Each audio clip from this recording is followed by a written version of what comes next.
آج آپ کی خدمت میں نماز اشراق کے حوالے سے کچھ بیان ہوگا۔ صلاۃ الاشراق، صلاۃ الضحیٰ اور صلاۃ الاوابین ایک ہی نماز کے تین مختلف نام ہیں، اس کی صفات ہیں۔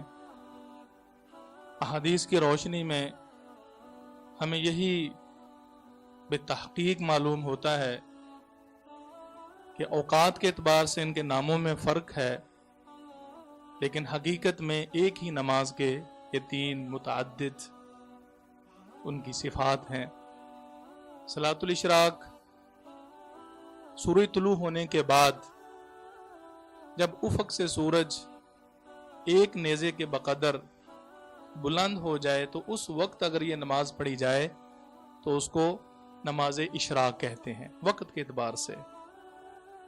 اگر اس سے کچھ تاخیر ہو جائے، جس طرح کہ نبی کریم صلی اللہ علیہ وسلم کی صحیح حدیث ہے صحیح مسلم میں، صلاۃ الاوابین حین ترمض الفصال،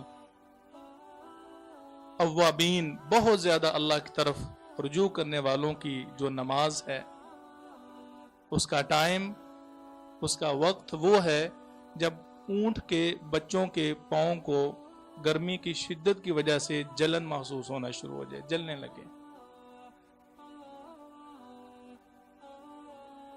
معلوم ہوا کہ تقریباً 7:30 آج کل کے اوقات کے مطابق 8 بجے یا اس سے بعد کا جو وقت ہے جب دھوپ کی شدت شروع ہو جاتی ہے، تو اس وقت یہ نماز پڑھیں تو اس کو ہم چاشت کا نام دیں گے۔ ضحیٰ زحوہ سے ماخوذ ہے۔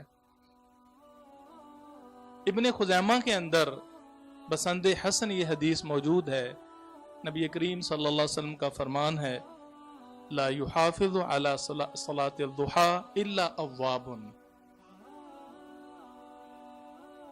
کہ نماز جو چاشت کی اس پر حفاظت صرف وہی لوگ کرتے ہیں یا وہی شخص کرتا ہے جو اللہ کی طرف بہت زیادہ رجوع کرنے والا ہو۔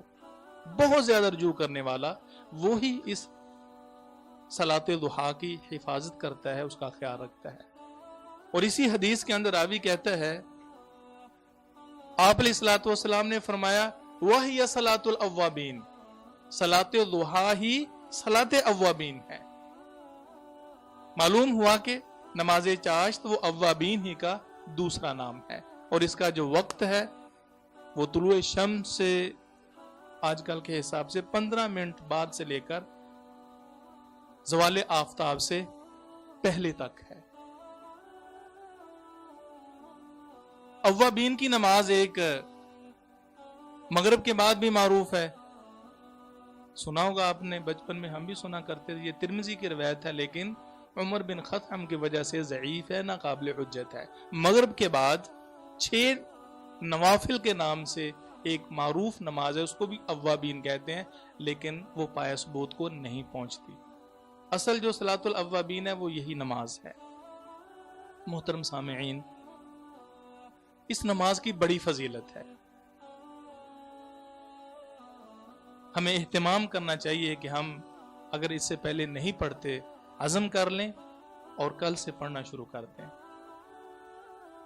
نبی کریم صلی اللہ علیہ وسلم سے ثابت ایسے مسلم کی حدیث ہے، فرمایا جسم کے 360 جوڑ ہیں۔ اس وقت فرما دیا کہ جب موجودہ سائنس کا وجود بھی نہیں تھا، یہ وسائل اور ذرائع بھی نہیں تھے، لا محالہ پیارے پیغمبر صلی اللہ علیہ وسلم کی نبوت پر ایک بہت بڑی یہ علامت اور دلیل ہے یہ بات۔ آج کی سائنس بھی 360 جوڑ کہتی ہے۔ آپ علیہ الصلوۃ والسلام نے فرمایا، سبحان اللہ یہ بھی صدقہ ہے، الحمدللہ یہ بھی صدقہ ہے، اور لا الہ الا اللہ یہ بھی صدقہ ہے، ہر تسبیح صدقہ، ہر تحلیل صدقہ، اور اسی طرح امر بالمعروف صدقہ، نہی عن المنکر صدقہ۔ آپ نے کچھ معروفات، بھلائی کے کام گنوائے کہ یہ صدقے کی قسم ہے۔ صحیح مسلم کے اندر ہے کہ 360 جو جوڑ ہے، ان 360 جوڑوں کا صدقہ دینا ضروری ہے، حدیث کا مفہوم ہے۔ اور فرمایا جو شخص 360 دفعہ ایک دن کے اندر ان کا صدقہ ادا کر دیتا ہے پیارے پیغمبر صلی اللہ علیہ وسلم فرماتے ہیں تو یہ شخص اس دن یمشی فیہ یومئذ، یعنی اس دن وہ چلتا ہے وقد زحزح نفسہ عن النار، اپنے آپ کو جہنم کی آگ سے دور کر لیتا ہے اور محفوظ کر لیتا ہے۔ 360 جوڑوں کا ایک دن میں 360 دفعہ صدقہ دینا بہت مشکل کام ہے۔ پیارے پیغمبر صلی اللہ علیہ وسلم فرماتے ہیں وَيُجْزِئُ مِنْ ذَلِكَ رَكَعْتَانِ يَرْكَعُهُمَا مِنَ الضُّحَىٰ، جو شخص صرف 2 رکعت پڑھ لیتا ہے تو گویا 360 جوڑوں کا صدقہ ادا ہو جاتا ہے۔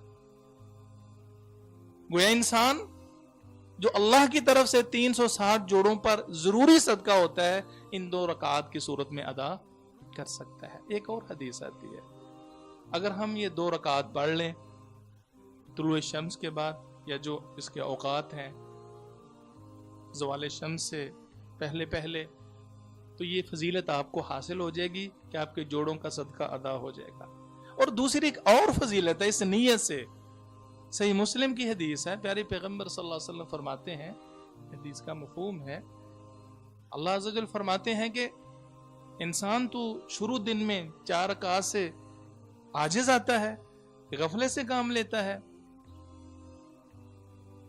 تو 4 رکعات شروع دن میں پڑھ لے، اکفے کا آخرہ ہو، باقی پورا دن میں تیرے لیے کافی ہو جاؤں گا۔ اور ایک حدیث میں ہے ترمذی کی ہے ارکع علی 4 رکعات من اول النہار اکفے کا آخرہ ہو، شروع دن میں تو انسان 4 رکعات پڑھ لے، پورا دن میں تیرے لیے کافی ہو جاؤں گا، تیری حفاظت کروں گا۔ کیا ہمیں چاہیے؟ کتنی الجھنوں میں، کتنی ٹینشنوں میں، کتنے مسائل میں، کتنے ہمارے ایسے مسائل ہیں اور ایسے معاملات جو الجھے ہوئے ہیں، تو اللہ رب العزت کی نصرت، امداد ہر وقت پورا دن اس کے حاصل کرنے کے لیے بہترین یہ ایک طریقہ ہے۔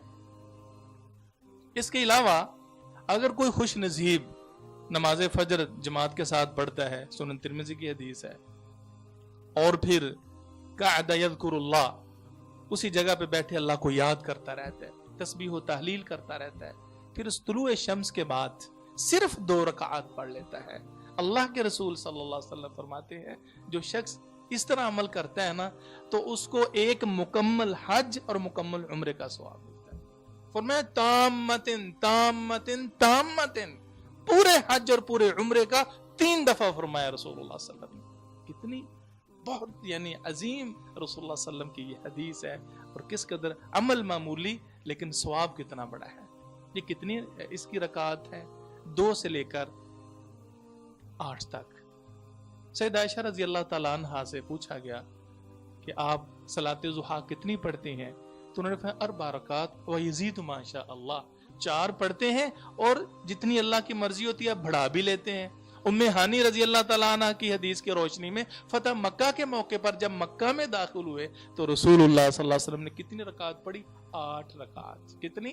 8۔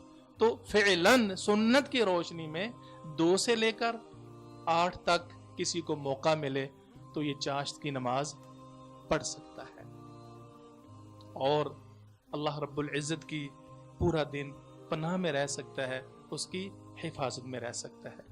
اللہ رب العزت ہمیں توفیق عطا فرمائے کہ ہم ان 2 رکعات کا اہتمام کریں، اپنی زندگی میں لائیں۔